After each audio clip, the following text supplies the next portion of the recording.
नमस्कार, social media special bulletin देख रहे हैं आप और मैं हूं आपके साथ प्रभात पांडे। इस बुलेटिन में हम आपको दिखाते हैं देश और दुनिया की तमाम बड़ी खबरें और करते हैं उनका सटीक एनालिसिस। तो कौन सी हैं आज की अहम खबर, डालेंगे एक नजर। सबसे पहले बात करेंगे पाकिस्तान का air defence radar system Bharat ने तबाह कर दिया है। रक्षा मंत्री ने कहा है कि ऑपरेशन सिंदूर अभी भी जारी है। इसके अलावा बात करेंगे 9 मई तक 8 राज्यों के 28 एयरपोर्ट्स को बंद कर दिया गया है। आगे बढ़ेंगे तो बात करेंगे जम्मू कश्मीर में भारी बारिश जो है वो हो रही है। इसके अलावा बात करेंगे उत्तरकाशी में हेलीकॉप्टर क्रैश हुआ है, 6 श्रद्धालुओं की मौत हुई है। आगे बढ़ेंगे बात करेंगे एमपी के 15 जिलों में बारिश और 6 में ओले का अलर्ट जो है जारी किया गया है। इसके अलावा सेंसेक्स करीब 150 अंक गिरकर 80,600 पर कारोबार करता नजर आया, इस पर भी बात करेंगे। और आगे बढ़ेंगे तो बात करेंगे भारत के एयर स्ट्राइक के बाद पाकिस्तानी बाजार बुरी तरह टूटा है। इसके अलावा बात करेंगे ऑपरेशन सिंदूर का बॉक्स ऑफिस पर असर भी दिख रहा है। शिवपुरी के खेतों में चीतों का झुंड दिखा है, इस पर भी बात करेंगे। और अब बढ़ेंगे हमारी पहली और सबसे महत्वपूर्ण खबर की ओर। तो देखिए, पाकिस्तान की साजिश को भारत ने देर रात नाकाम किया है। भारत ने गुरुवार सुबह पाकिस्तान का एयर डिफेंस सिस्टम तबाह कर दिया। बुधवार की देर रात पाकिस्तानी सेना ने 15 भारतीय सैन्य ठिकानों पर हमला करने की कोशिश की थी, जिसे S-400 डिफेंस सिस्टम ने नाकाम कर दिया। भारतीय सेना ने यह बड़ी कार्रवाई कर करारा जवाब दिया है। रक्षा मंत्रालय ने दोपहर 2:30 बजे इस कार्रवाई की जानकारी दी। रक्षा मंत्रालय ने बताया कि 7 मई की रात पाकिस्तान ने उत्तरी और पश्चिमी भारत के शहरों को निशाना बनाने की कोशिश की थी। इसमें अवंतीपुरा, श्रीनगर, जम्मू, पठानकोट, अमृतसर, कपूरथला, जालंधर, लुधियाना, आदमपुर, भटिंडा, चंडीगढ़, नाल, फलोदी, उत्तरलाई, भुज में ड्रोन्स और मिसाइलें दागी गई थीं, जिसे भारत के S-400 डिफेंस सिस्टम ने नष्ट कर दिया है। भारत ने पहली बार S-400 डिफेंस सिस्टम का इस्तेमाल किया है।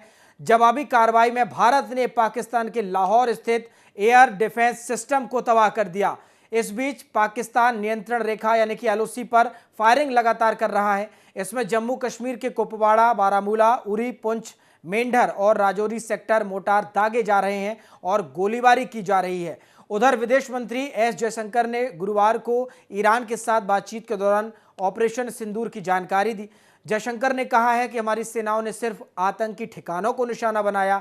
भारत ने 6 मई की रात 1:05 से लेकर करीब 1:30 तक पाकिस्तान और POK में एयर स्ट्राइक की थी। इसमें 9 आतंकी ठिकानों को निशाना बनाया गया, जिसमें 100 से ज्यादा आतंकी मारे गए हैं। बता दें कि भारत के आतंकियों के ठिकानों पर कार्रवाई के बाद भारत पर मिसाइल और ड्रोन से बड़े हमले की कोशिश की पाकिस्तान ने और लगातार सीमा पर फायरिंग भी कर रहा है।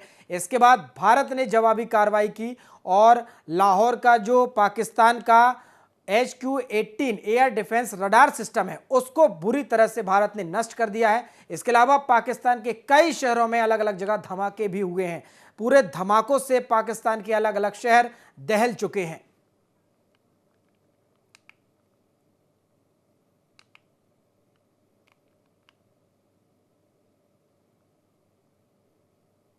और देखिए, रक्षा मंत्री राजनाथ सिंह ने गुरुवार को कहा है कि पाकिस्तान के खिलाफ ऑपरेशन सिंदूर अभी भी जारी है।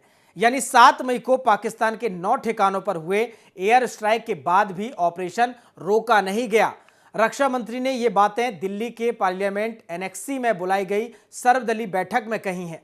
करीब 1.5 घंटे चली बैठक से बाहर आने के बाद संसदीय कार्य मंत्री किरण रिजिजू ने सभी रक्षा मंत्री के बयान को दोहराया है और ऑपरेशन सिंदूर की जानकारी देने के लिए बुलाई गई सर्वदलीय बैठक में गृह मंत्री अमित शाह, विदेश मंत्री S जयशंकर, विपक्ष के नेता राहुल गांधी और मल्लिकार्जुन खड़गे शामिल हुए।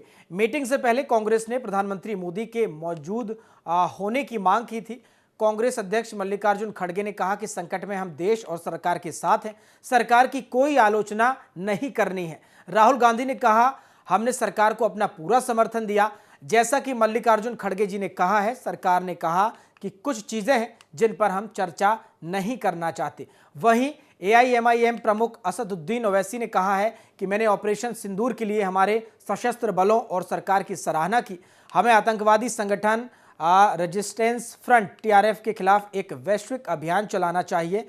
रक्षा मंत्री ने क्या कहा है? उन्होंने कहा कि ऑपरेशन सिंदूर अभी जारी है। दिल्ली में ऑल पार्टी मीटिंग के बाद रिजिजू ने भी इस चीज को दोहराया है।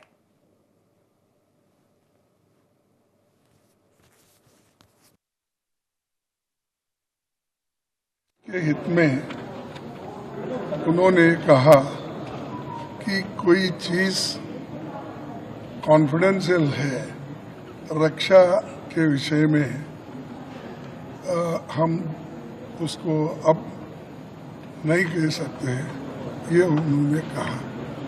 तो हम सभी जितने भी पार्टी के लोग थे, सभी ने ये बताया कि इस घड़ी में, इस संकट के घड़ी में हम सब आपके साथ हैं और आप जो काम कर रहे हैं करते रहिए और देश के हित में हम आपके साथ रहेंगे। कि बॉर्डर पे जो हमारे लोग हैं उनकी सुरक्षा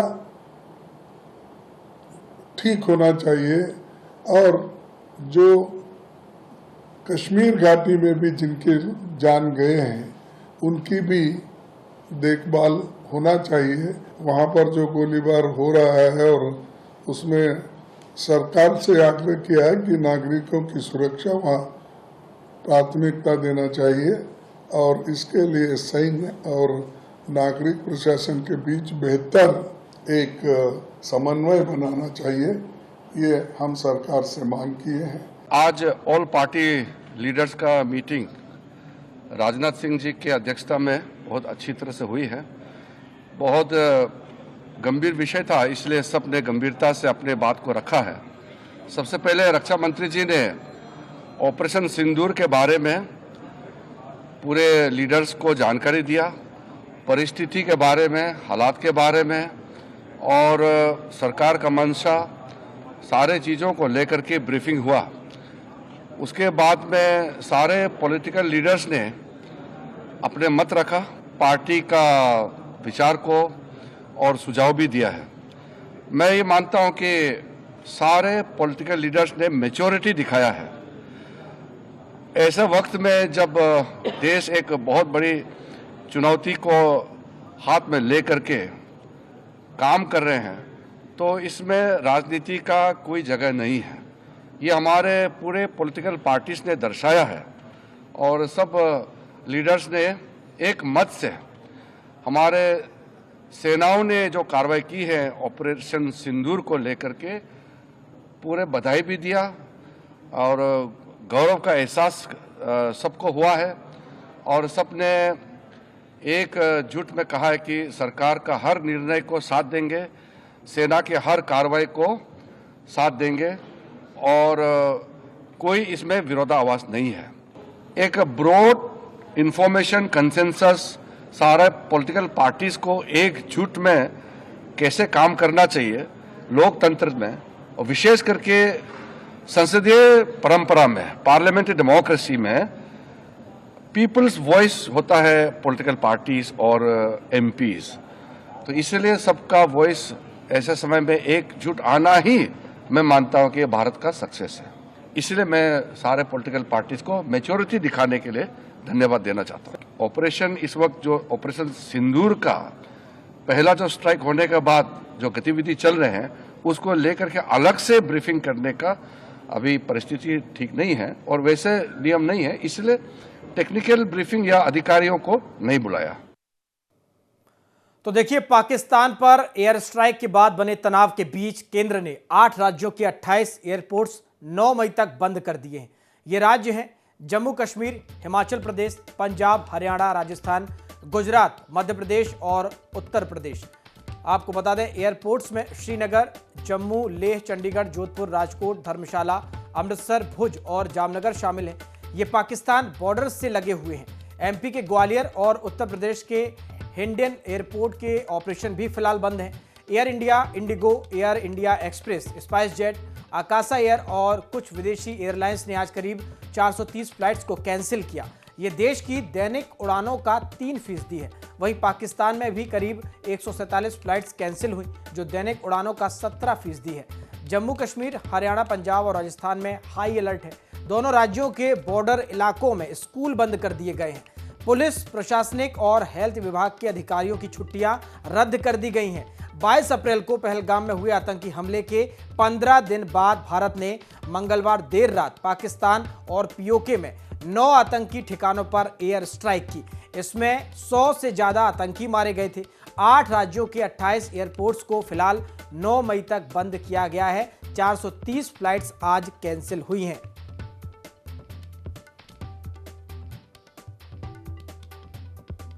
तो देखिए, भारत और पाकिस्तान के बीच में जबरदस्त इस समय तनाव जो है बना हुआ है और भारत की कार्रवाई के बाद से पाकिस्तान अब लगातार बौखलाया हुआ है और जवाबी हमले की तैयारी भी कर रहा है। लेकिन भारत सरकार ने तमाम सुरक्षा के लिए जो चीज़ें हैं वो लगातार सरकार करती आ रही है, तमाम निर्देश दिए जा रहे हैं और इसी के तहत फिलहाल आपको बता दें 9 मई तक 8 राज्यों के करीब 28 एयरपोर्ट्स को बंद कर दिया गया है। ये सभी एयरपोर्ट जो हैं पाकिस्तान की सीमा से लगे हुए हैं, पाकिस्तान की सीमा से पास हैं, जिसके बाद इन्हें फिलहाल बंद कर दिया गया है। मध्य प्रदेश के ग्वालियर एयरपोर्ट की भी जो सेवाएं हैं वो फिलहाल स्थगित कर दी गई हैं, ऑपरेशंस बंद हैं। इसके अलावा उत्तर प्रदेश का हिंडन एयरपोर्ट जो है उसे भी बंद कर दिया गया है।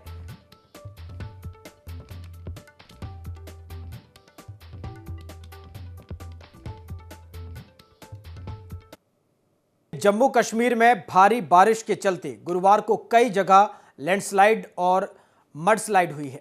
रामबन में जम्मू श्रीनगर नेशनल हाईवे यानी कि NH-44 पर कीचड़ जमा होने से ट्रैफिक बंद कर दिया गया। ट्रैफिक डिपार्टमेंट के मुताबिक सड़क सुबह करीब 7:30 बजे से बंद है। कई वाहन कीचड़ में फंसे हुए हैं, उन्हें निकाला जा रहा है।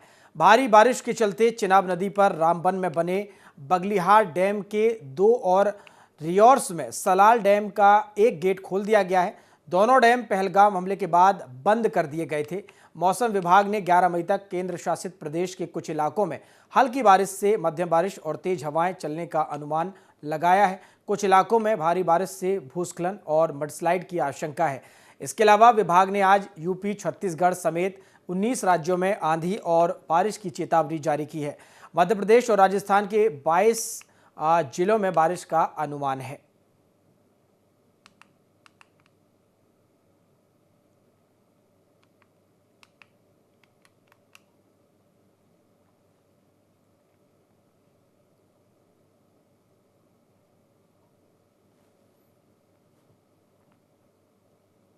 आगे बढ़ेंगे। उत्तराखंड के उत्तरकाशी में गुरुवार को हेलीकॉप्टर क्रैश हो गया। हादसे में पायलट समेत 6 लोगों की मौत हो गई। एक की हालत फिलहाल गंभीर बनी हुई है। मृतकों में मुंबई की 3 महिलाएं, आंध्र प्रदेश और यूपी के बरेली की एक महिला शामिल है। पायलट गुजरात का रहने वाला था। हादसा उत्तरकाशी के गंगनानी में भागीरथी नदी के पास हुआ। हेलीकॉप्टर गंगोत्री धाम जा रहा था। उत्तरकाशी प्रशासन के मुताबिक हेलीकॉप्टर 7 सीटर था। इसमें 5 महिलाएं और पायलट रॉबिन समेत 2 पुरुष सवार थे। हेलीकॉप्टर गुजरात के Ahmedabad based Aerotrans service private limited का था। यह बेल यानी कि बेल VTQXF हेलीकॉप्टर था। जहां हादसा हुआ उसकी समुद्र तल से ऊंचाई करीब 2600 मीटर है। यह दुर्गम इलाका है। ऐसे में पुलिस और SDRF की टीम रस्सी के सहारे घटनास्थल पर पहुंची। करीब 3 घंटे में सभी को बाहर निकाला। इसमें 5 महिलाओं और एक पायलट की मौके पर ही मौत हो गई। सिर्फ एक पुरुष जीवित था, जिसे रेस्क्यू कर एयर एम्बुलेंस से ऋषिकेश एम्स भेजा गया है। हादसे के बाद उत्तरकाशी में केदारनाथ हेलीकॉप्टर सेवा फिलहाल रोक दी गई है। तीनों हेलीपैड गुप्तकाशी, सिरसी और फाटा से अब हेलीकॉप्टर उड़ान नहीं भरेंगे। एयरक्राफ्ट एक्सीडेंट इन्वेस्टिगेशन ब्यूरो यानी कि AAIB हादसे की जांच करेगी।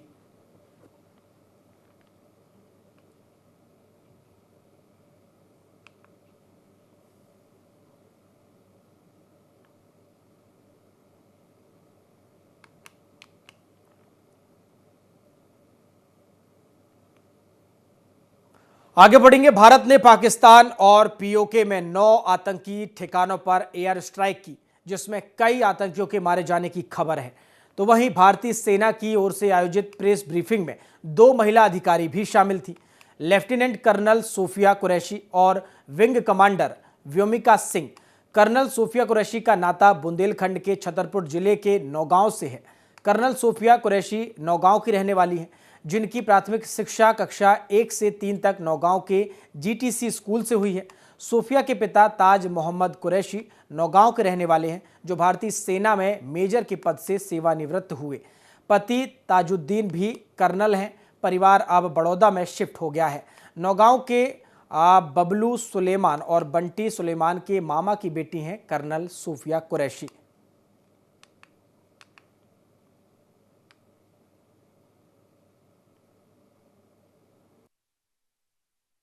कर्नल सोफिया कुरैशी, जिन्होंने ये आज उनकी कॉन्फ्रेंस मीटिंग हुई, हमें बड़ा अच्छा लगा। बहुत अच्छा मतलब किया उन्होंने।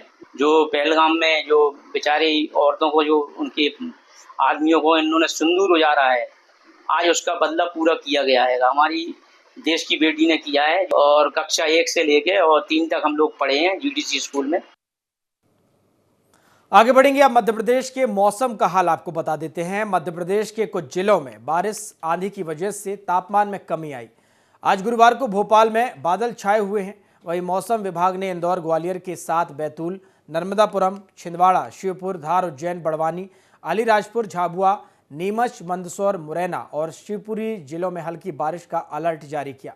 यहां आकाशीय बिजली चमकने के साथ आंधियां भी चल सकती हैं। पश्चिमी हिस्से यानी इंदौर संभाग के 6 जिलों में ओले भी गिर सकते हैं। इसका अलर्ट जारी किया गया है।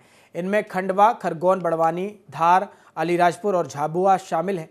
वहीं इंदौर, जबलपुर समेत 22 जिलों में तेज आंधी का अलर्ट है। इनमें शिवपुर, मुरैना, भिंड, नीमच, मंदसौर, रतलाम, आगरमालवा, उज्जैन, देवास, शाजापुर, पाढुरना, छिंदवाड़ा, नरसिंहपुर, सिवनी, बालाघाट, मंडला, डिंडोरी, अनूपपुर, शहडोल और सिंगरौली शामिल हैं। मध्य प्रदेश के तापमान में कमी आई है। गर्मी से लोगों को राहत मिली है और कई जगह पर अधिकतर शहरों में मौसम विभाग ने तेज आंधी और बारिश की चेतावनी जारी की है। कुछ जगह पर ओले गिरने का अलर्ट भी जारी किया गया है।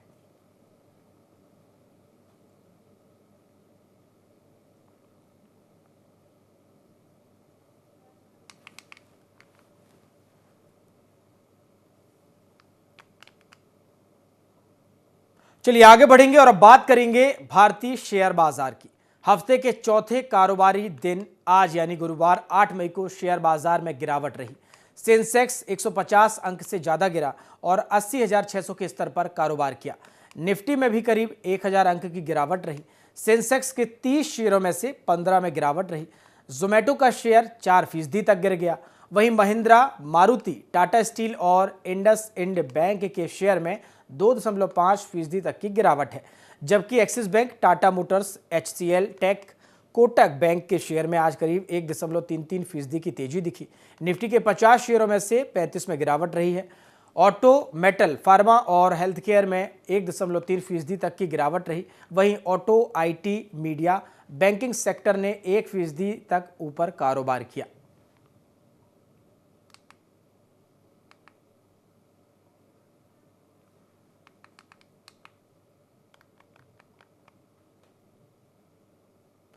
तो ये तो बात थी भारतीय शेयर बाजार की और अब बात करेंगे पाकिस्तान के शेयर बाजार की।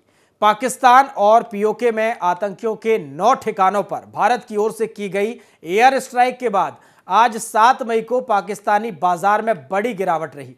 पाकिस्तान का स्टॉक मार्केट कराची 100 इंडेक्स करीब 3,556 अंक यानी कि 3.13% गिरकर 1,10,013 के स्तर पर बंद हुआ। शुरुआती कारोबार में इसमें करीब 6% की गिरावट थी। पाकिस्तान और POK के भीतर देर रात की गई एयर स्ट्राइक का असर शेयर बाजार पर नहीं दिखा। सेंसेक्स 106 अंक चढ़कर 80,747 के स्तर पर बंद हुआ। निफ्टी में भी 35 अंक की तेजी रही। ये 24,414 के स्तर पर बंद हुआ। बता दें कि भारत ने बुधवार रात 1:30 बजे पाकिस्तान के 7 शहरों के 9 आतंकी ठिकानों पर एयर स्ट्राइक की। इसमें 100 से ज्यादा आतंकी मारे गए।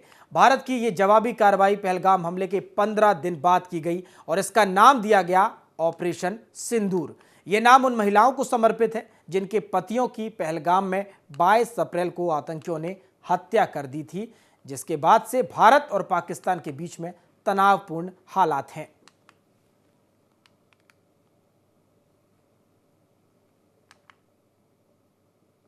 आगे बढ़ेंगे। भारत द्वारा पाकिस्तान पर किए गए स्ट्राइक ऑपरेशन सिंदूर का असर फिल्मों के बॉक्स ऑफिस कलेक्शन और रिलीज डेट पर भी अब नजर आ रहा है।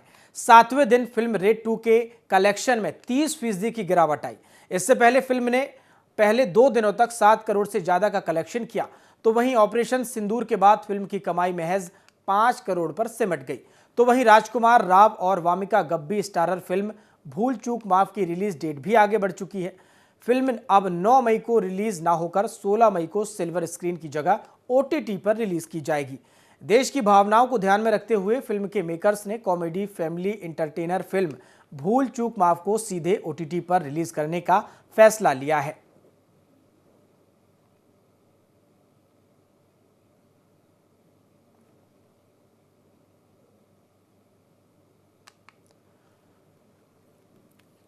तो देखिए, ऑपरेशन सिंदूर यानी कि भारत और पाकिस्तान के बीच जो तनावपूर्ण हालात हैं और जिसके बाद भारत ने पाकिस्तान को सबक सिखाने के लिए ऑपरेशन सिंदूर चलाया है, उसका असर अब बॉक्स ऑफिस पर दिख रहा है।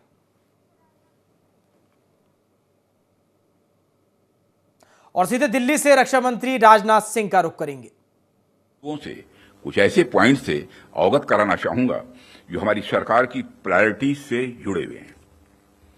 2014 में माननीय प्रधानमंत्री जी के नेतृत्व में हमारी सरकार आने के बाद प्रधानमंत्री जी ने हमें एक अत्यंत महत्वपूर्ण सूत्र प्रदान किया।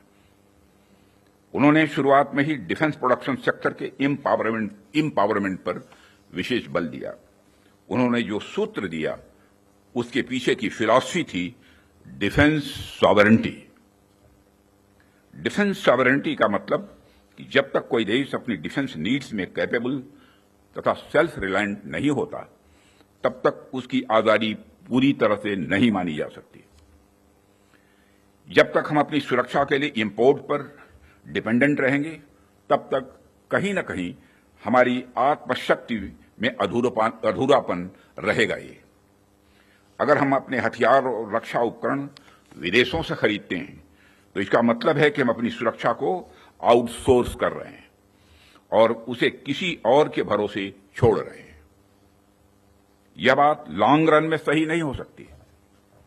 हमारी सरकार ने इस विषय पर गंभीरता से सोचा और आत्मनिर्भरता हासिल करने का निर्णायक कदम भी उठाया है। आप सब तो जानते ही हैं कि देश में पहले से ही ऑर्डिनेंस फैक्ट्रीज का एक इंडिजिनस सिस्टम रहा है और इन फैक्ट्रीज ने एक समय पर बेहतरीन काम किया और देश की सुरक्षा जरूरतों को पूरा करने में बहुत ही अहम भूमिका निभाई भी है। इनके अलावा हमारे पास डिफेंस PSUs का भी एक मजबूत इकोसिस्टम पहले से ही है। हमारी सरकार ने डिफेंस प्रोडक्शन में क्वालिटी और क्वांटिटी दोनों पर समान रूप से बल दिया है।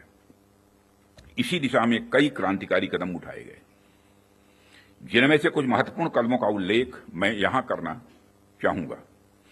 ऑर्डिनेंस फैक्ट्रीज का कॉर्पोरेटाइजेशन उनमें से एक अत्यंत महत्वपूर्ण कदम रहा है, जिसे हमने इंश्योर किया ताकि कम समय में ही डिफेंस प्रोडक्शन में व्यापक सुधार हो सके। यहां मैं जरूर बताना चाहूंगा कि ऑर्डिनेंस फैक्ट्रीज का कॉर्पोरेटाइजेशन हमारे लिए कोई बहुत सरल प्रक्रिया नहीं थी। इसमें अनेक जटिल प्रश्न थे और चैलेंजेज भी थे, परंतु हमने इसे इसलिए लागू किया क्योंकि यह एक अर्जेंट रिफॉर्म था। अब प्रश्न उठता है कि यह अर्जेंट क्यों था।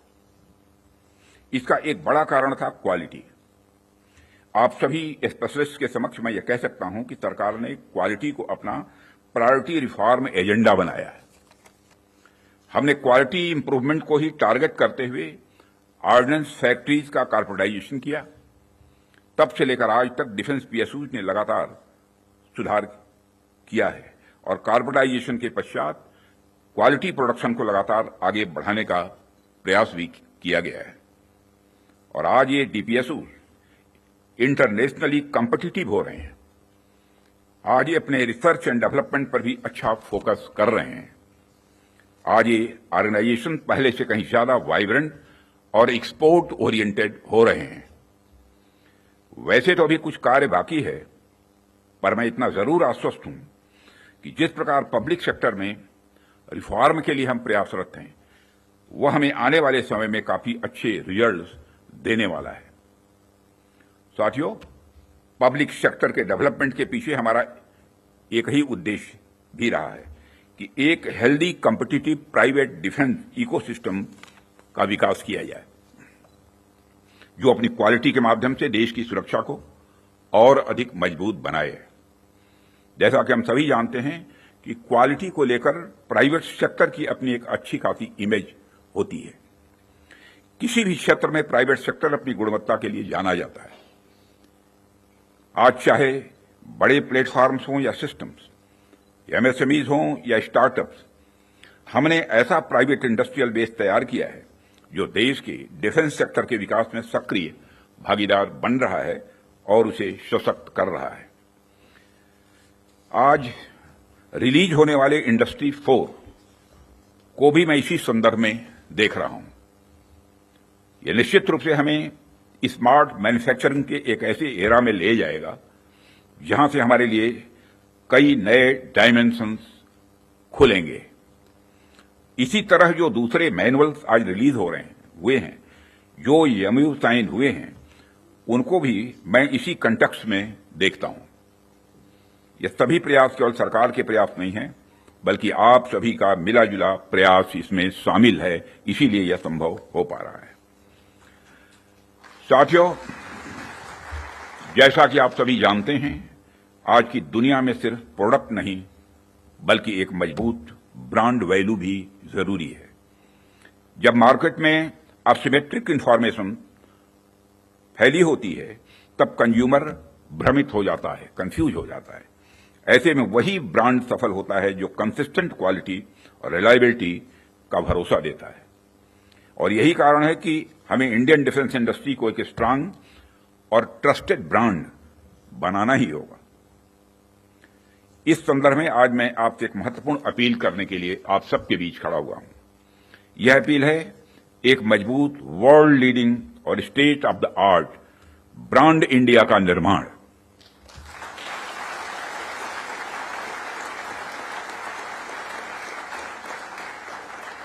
ताकि दुनिया की डिफेंस मार्केट में प्रोडक्ट्स को लेकर जब कंट्रीज के मन में डाउट हो तो वह ब्रांड इंडिया को चूज करे। Whenever in doubt, go for India। यह हमारी यूएसपी होनी चाहिए, यही हमारी यूएसपी होनी चाहिए। ब्रांड इंडिया का मतलब है कि अगर किसी इंडियन कंपनी ने कुछ प्रॉमिस किया है तो वो होगा ही होगा, होकर ही रहेगा। किसी प्रोडक्ट की भला फला रेंज तक मारक क्षमता है तो होगा ही होगा, यह भरोसा होना चाहिए। उससे नीचे का तो कोई सवाल ही खड़ा ही नहीं होता। किसी प्रोडक्ट की फला टेम्परेचर तक में काम करने की कैपेसिटी है तो होगी ही होगी, उससे नीचे का तो कोई प्रश्न ही नहीं खड़ा होता। यह होना चाहिए हमारा क्वालिटी एश्योरेंस और ब्रांड इंडिया का भरोसा। और जब हम ऐसा कर पाने में सफल होंगे तभी इंटरनेशनल बायर्स हमें एक ट्रस्टेड सप्लायर के रूप में देखेंगे और कहेंगे, don't go for doubt, go for India.